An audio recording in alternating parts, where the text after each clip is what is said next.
보급률이 100% 넘었다고 한다면 네네. 집이 부족하지 않잖아요. 내가 사고 싶은 집은 없다. 그게 아니라는 거지. 네. 아파트라는 거지. 그러면 아파트 보급률만 100% 되면은 문제가 안 생기죠. 네네. 근데 아파트 100% 달성할 수는 없다는 겁니다. 근데 왜 아파트를 안 짓는 거죠?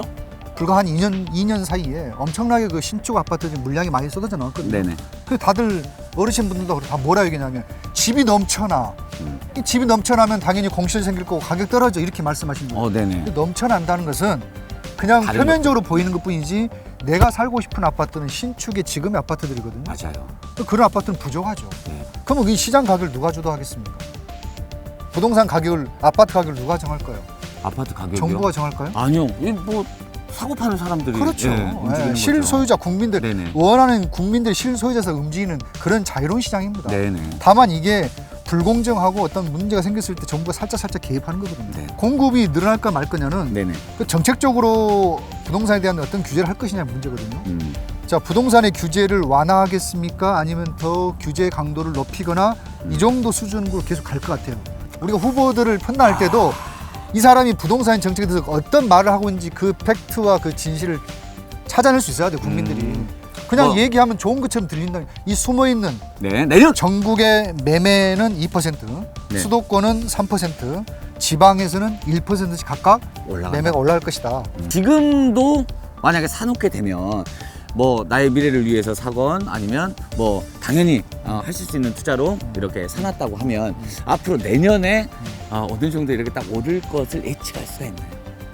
그게 이제 쉽게 말하면 네. 주택이냐, 네네. 건물이냐, 토지냐에 따라서 다르죠. 주택이냐 건물이냐 토지냐 그 셋 중에 하나를 선택하신다면 그것은 나중에.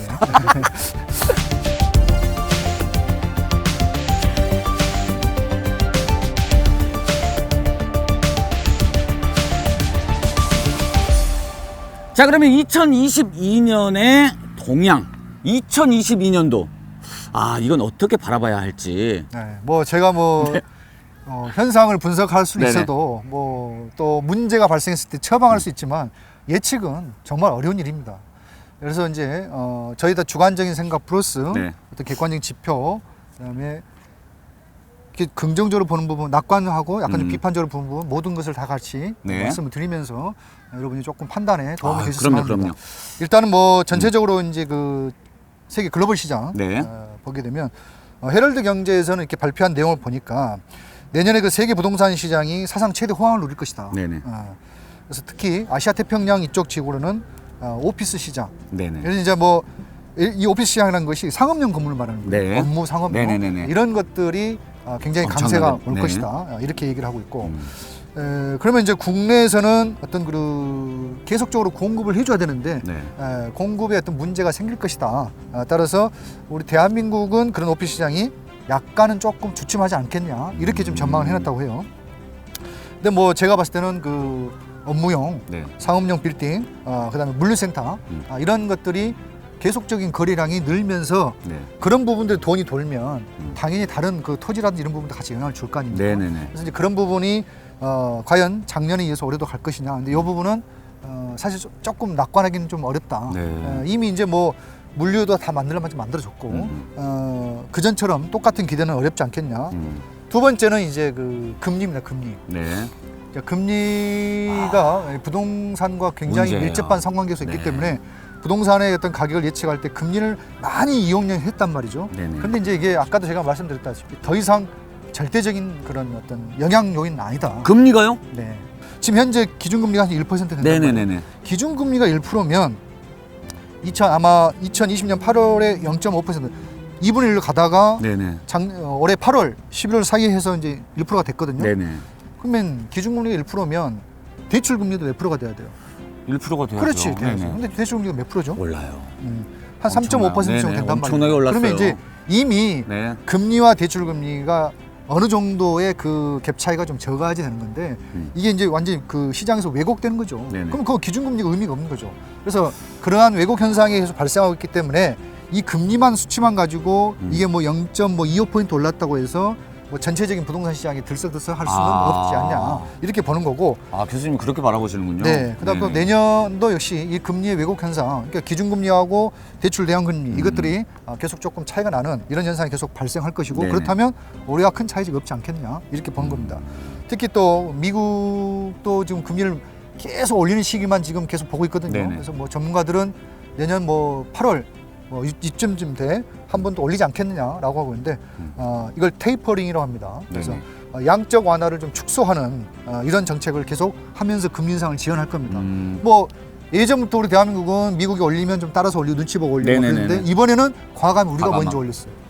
우리가 예측했던 것은 미국이 행동하는 것 따라서 했는데 지금은 우리가 먼저 시작했단 말이에요. 그것만 보더라도 내년에 어떤 그 미국의 어떤 그런 것에 따라서 우리가 눈치 보다가 결국 딸려가는 것이 아니라 우리가 먼저 행동했기 때문에 네네. 내년에는 그러한 다를 금리 것이다. 싸움, 네네. 눈치 싸움에서 약간 좀 자유로울 수 있지 않느냐 이렇게 보는 겁니다. 제가 생각했을 때는 네. 사실상 금리가 올라가면 네. 금리가 올라가면 사실상 이렇게 집을 많이 짓고 뭐 하는 것이 더 둔화되지 않을까라는 생각도 들고요. 제 그냥 관점에서는 그렇습니다. 아니 이자가 많은데 그 돈을 빌려가지고 집을 짓는다는 게 사실상 만약에 안 팔리면 또 이렇게 아까 말씀하셨듯이 뭐 104%에 되는 공급량을 가지고 있는데 여기에서 만약에 팔리지 않으면 이건 이자 때문에 죽는 경우가 또 생기지 그러니까 이제 그게 않을까. 단순하게 우리 네네. 저 시청자들 보면 네. 기준금리가 0.5에서 1% 올랐으면 네. 그 전에 대출금리가 3.5%면 7%가 돼야 되잖아요. 네네네. 그 그렇죠, 공식이 아닌 그렇죠. 거라 이거죠. 그 전에 0.5 할 때도 우리는 3%대 넘는 했고. 비싼 걸 받았다는 거죠. 그러니까 이게 금리의 왜곡 현상이라는 거예요. 그러면 이게 누구 잘못입니까? 글쎄요. 네. 예. 자, 그다음에 세 번째 네. 공급량입니다. 공급량. 또 제가 얘기했듯이 과연 물량이 얼마나 쏟아져 나올 것인가 네네. 이게 굉장히 중요합니다. 만약에 이 금리 인상을 네. 밖에 뭐 우리가 예측 불가능한 게 아니라 안정적으로 가서 내년 말에 만약에 예를 들어서 1.5%까지 올라간다라고 기준금리입니다. 네네. 예상했을 때 결국은 공급량만 이 왔다 갔다 네네네네. 어떤 변동이 생길 건데요. 그렇죠. 이거는 이제 내년 전국과 맞물렸다 봅니다. 네. 자, 이제 우리가 이제 대선이 특정 있으니까. 이름을 거론하기 싫으니까 그냥 L 시장과 Y 시장을 해놓을게요. 아, 네네네네. L 시장은 어딘지 알겠죠? 네네네. 네. 자, L 시장, Y 시장을 했을 때 네. L 시장은 공급이 늘어날까요, 부족할까요? L 시장은 늘어나죠. 아니요, 또 줄어듭니까? 왜 늘어날까요? 아니 저는 네. 교수님이 저 쳐다보면서 뭐 질문하면 굉장히 막 두려워져가지고 둘 중 하나를 선택해야 되는데 어떻게? 괜찮습니다. 아니 근데 이야기를 좀 편하게 좀 해주십시오. 자, 그게 이제 뭐 공급이 늘어날까 말 거냐는 네네. 그 정책적으로 부동산에 대한 어떤 규제를 할 것이냐 문제거든요. 자, 부동산의 규제를 완화하겠습니까? 아니면 더 규제 강도를 높이거나 이 정도 수준으로 계속 갈 것 같아요. L 시장이 들어오게 되면. 네네. 그대로 간다, 유지한다. 네네. 그렇죠. 그러니까 풀어주진 않을 거라는 예, 얘기죠. 예. 자, 규제가 강해지면 당연히 대형 건설사들 같이 이 아파트를 짓고 주택을 짓는 이 애들은 장사꾼들이잖아요. 네네. 돈이 안 되고 규제 때문에 그 초과이익 환수제부터 해가지고 네네. 이거 뭐 돈이 진짜 안 된단 말이죠. 네. 그러면은 돈 안 되고 잘 안 팔리는 이런 데를 안 하고 네. 그나마 인기 있는 되는 서울 곳. 수도권만 네. 간단 말이에요. 지방 버리고. 네네. 그럼 당연히 공급량이 늘 수가 없죠. 네네. 전체적인 총량으로는 그렇죠. 줄어들겠죠. 그러면 가격이 올라가 내려가요.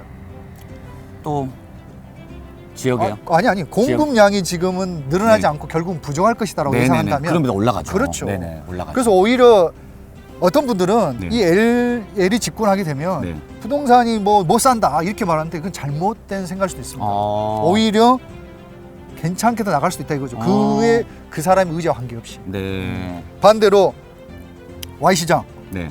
여기는 완화 정책을 펼 가능성이 굉장히 많죠. 음. 네. 이제 약간 그렇죠. 좀 주변에 계신 분들이 그렇죠, 참 많으시고. 그렇죠. 네. 네. 그러면 당연히 시장이 괜찮으니까 네네. 공급 물건도 많이 팔 수 있습니다. 그래서 공급이 좀 증가될 가능성도 있다는 거죠. 음. 그러면 오히려 보합 또는 하락장에 갈 수도 있습니다. 공급이 많아지니까. 네. 그럼 그게 더 좋은 건가요? 이게 가격이 뭐 좋다 나쁘다를 떠나서 우선 이거야, 공급이 이거. 많아진다는 것 자체가. 아파트 가격이 네. 뭐 올라가는 게 좋냐 나쁘냐는 네. 그것은 내가 매도자냐 매수자에 따라 다른 거예요. 그건 굉장히 아픈 손가락이에요. 그렇죠. 네. 파는 사람 입장에서는 당연히 그죠. 올라가는 게 좋은 거고. 네네. 이제 사는 막 사람 사야 입장에, 되는 때는 빨리빨리 좀 떨어져라. 모든 그때 건 살게. 부동산의 가격은 동전의 양면인 것처럼 네네. 양쪽 모두가 다 윈윈할 수 있는 그런 것은 자유시장 경제 질서가 아니에요. 어떤 이분께 우리가 후보들을 판단할 때도 이 사람이 부동산 정책에 대해서 어떤 말을 하고 있는지 그 팩트와 그 진실을 찾아낼 수 있어야 돼 국민들이. 그냥 얘기하면 좋은 것처럼 들린다. 이 숨어있는 결국 이게 어떻게 예측될 것이냐 부분에 대해서 잘 보셔야 한다는 얘기입니다. 뭐 지금 뭐 후보들도 마찬가지겠지만 부동산 정책에 있어서 하나씩 본인의 입장을 뭐 다들 이야기를 하시잖아요. 잘 선택해서 네. 판단을 내려야겠네요. 네. 자, 요약을 해봅니다. 네. 주택 공급량이 아까도 제가 말씀드렸듯이 부동산 시장을 결정하는 네. 가장 큰 요인이다.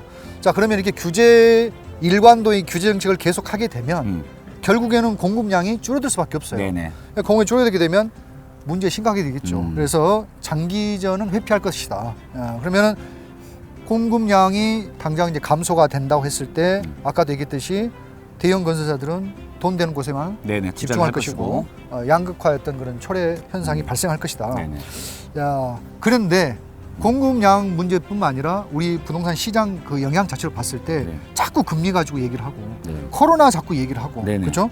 그다음에 뭐 글로벌 세계의 어떤 그런 뭐 양적 완화를 이제 더 이상 좀 통화를 그러니까 경기 부양책을 안 한다는 얘기거든요. 그런 것들이 자꾸 우리 뭐 주표를 가지고 얘기하는데 너무 어이없는 게 한국에서의 부동산이 차지하는 그 네. 절대적인 관념을 어느 정도는 알고 계신다는 얘기입니다.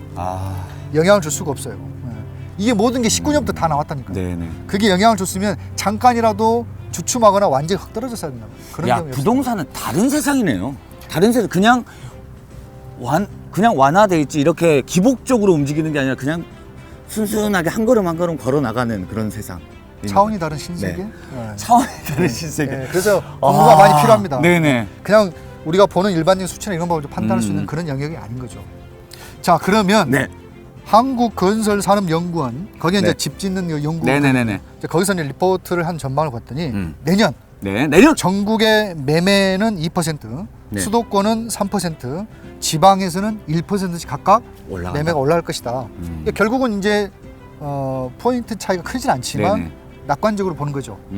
그리고 오르고 있으니까요. 네, 네. 그런 상승 원인으로 여러 가지 있는데 공급이 어쨌든 부족할 것이다. 네네. 이렇게 보고 있습니다. 공급량이 이렇게 막 그렇게 늘지 않을 것이다. 네. 왜 그러냐면은 앞으로 신규로 분양할 것도 있지만 문제는 기존에 인허가를 받아가지고 준공을 마치고 분양을 해야 되는 기존에 밀려있는 애들 있잖아요. 네네. 이런 것들이 보통 뭐 분양이 연기가 돼버리거나 취소가 돼버리거나 아예 사업 자체가 다시 원상복귀가 돼버린다든지 또 다주택자들 주택을 많이 갖고 있는 사람들이 세제 완화를 아직은 못 해주고 있잖아요. 이런 여러 가지 것들 때문에 결국은 집을 좋은 집이 있어도 더 못 사는 거니까. 그렇죠, 그렇죠. 그런 것들 때문에 그 건설사들도 못 팔겠네. 공급이 당연히 부족할 수 있다는 거죠. 특히 두 번째는 뭐냐? 임대차법 제가 방송에 몇 번 얘기했는데 네. 임대차법 중에서 이제 전월세 이게 이제 갱신을 해서 2년을 더 쓸 수 있는 게 된단 말이에요. 네네. 요즘 임대를 들어가게 되면 상가는 10년, 집은 4년이 이제 보장이 되는 거예요. 네네. 그 얘기는 뭐냐? 상가 건물주가 특별한 사정이 없을 때 예전에는 5년 단위로 이 상가를 재계약. 월세를 만들어가지고 네네. 많이 팔았어요. 네네네. 그러니까 5년 매도 단위로. 시점을 5년. 그다음에 이제 10년 되다 보니 10년 단위로 이제 파는 것이 이제 네네. 일종의 조금 지금에 하는 어떤 포인트라고 한다면 집은 2년이 양도세였던 걸 기본 세율을 할 수 있는 보유 기간이니까 네. 2년 터울로 팔았단 말이에요. 네네네. 근데 세입자가 나는 못 나가겠다. 네, 그럴 그래 수 버리면 있죠. 실소유자가 못 들어가 버리잖아요. 네. 그래서 이런 것들 때문에 4년으로 매매 패턴 주기가 바뀌었다는 거죠. 네네. 그럼 거래량이 당연히 위축되고 올 수밖에 네네, 없다. 그렇죠. 그래서 이 전월세 시장이 약간 좀 불안정한성이 발생했던 거고 이런 것들 때문에 결국은 상승이 오히려 더 될 것이다. 전월세가 더 부족하니까. 그런데 반대로 하락세 시장에 대한 관점을 보시는 분들은 올해 4분기죠. 4분기 매매 거래량의 네네. 작년 대비했을 때는 전체 누적 합산을 보면은 20년보다는 21년이 한 12%가 더 떨어졌다. 네네. 매매량이. 그리고 매매 거래량보다 월세 거래량이 갑자기 네네. 월세가 22.6%가 상승했다. 올랐다. 살 수는 없고 가격이 비싸니까 네네. 결국 전세나 월세로 막 들어간다는 거죠. 네네. 그래서 물건이 많이 없으니까 가격이 올라가는 거죠. 전세는 어쨌든 전세 자금 자체가 지금 매매 대금 대비해서 뭐 80, 90% 네네네. 육박하기 때문에 당연히 전세자금 대출이 원활하지 않게 되면 전세를 못 들어갑니다. 그러니까 그렇죠? 월세로. 더더군다나 전세금이 워낙 높아져 버리니까 네네. 그냥 울며 겨자 먹기로 월세로 가는 거죠. 월세가 좋아서 사는 사람이 어디 있어요? 그렇죠. 그런 것 때문에 그렇죠. 저는 전세로 지금 전셋집을 구하려고 하는 사람들 굉장히 많을 거란 말이에요. 그렇죠. 근데 그게 없으니까 물량이 없으니까. 네. 그것 또한 시장하고도 맞물려지는 그렇죠. 거죠. 맞물리는 거죠. 네. 자, 그래서 주택 인허가 물량 작년 대비했을 때 24.%가 늘었는데 오히려 분양이 되거나 또는 준공이 되는 이 분양 및 준공률은 감소가 되었다. 네네. 이런 수치로 봤을 때 결국은 가격이 하락할 수밖에 없다. 이 분들은 물량의 문제가 아니라 네네. 여러 가지 다른 쪽 요인으로 인해서 가격이 이제 더 이상 뭐 고공행진을 못할 것이다. 네네. 이렇게 보는 것도 있습니다. 그런데 이제 전체적인 그 흐름과 또 올해와 내년에 대비해서 큰 기저적 변화가 없다. 네네. 그렇게 봤을 때 상승세를 예측하는 것이 조금 좀 안정적으로 볼 수 있는 관점이 아닌가 이렇게 보여집니다.